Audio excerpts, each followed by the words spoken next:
Hi guys, welcome back to today's video, and it's going to be about income, net versus gross pay. This is all done in partnership with 50/50 Leadership, so let's get the video started. So net versus gross pay, what's the difference? So gross pay is the amount of money you earn before deductions are taken out from your pay. And this number can include interest income and other bonuses. And don't worry if you don't know what interest income is, I will be going over that in the next few slides. So on the right-hand side, we have net pay, and net pay can be regarded as take-home pay. How I tell the difference between gross and net pay is I think of the word new. New starts with the letter N, and so does net.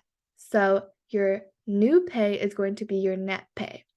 And again, it is the money you are left with in your paycheck after all employee benefits have been deducted and taxes are paid.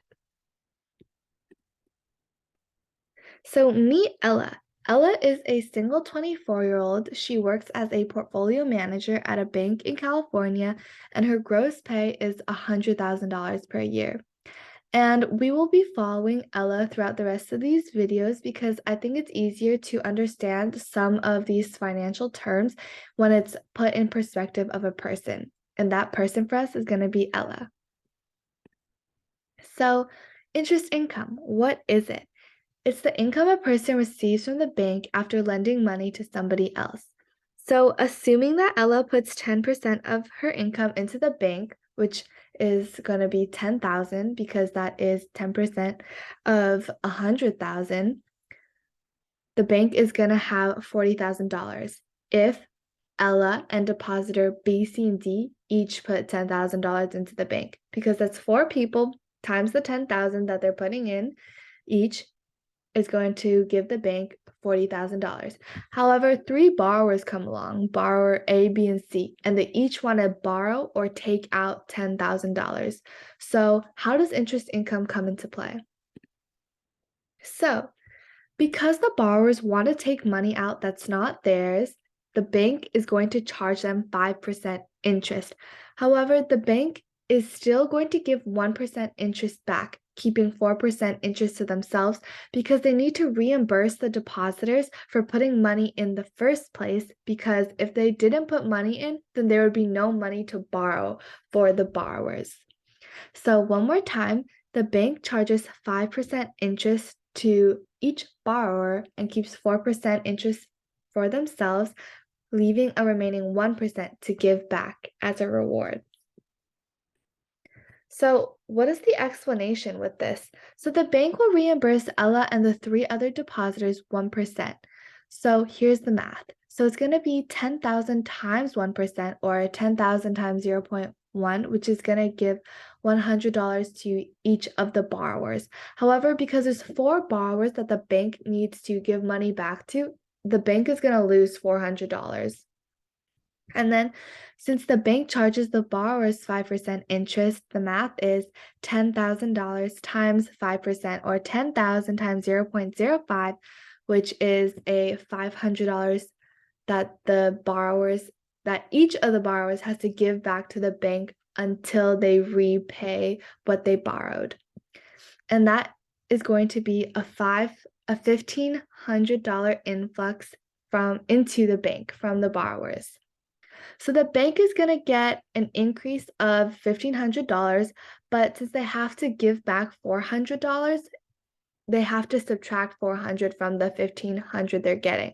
So their profit is going to be $1,100.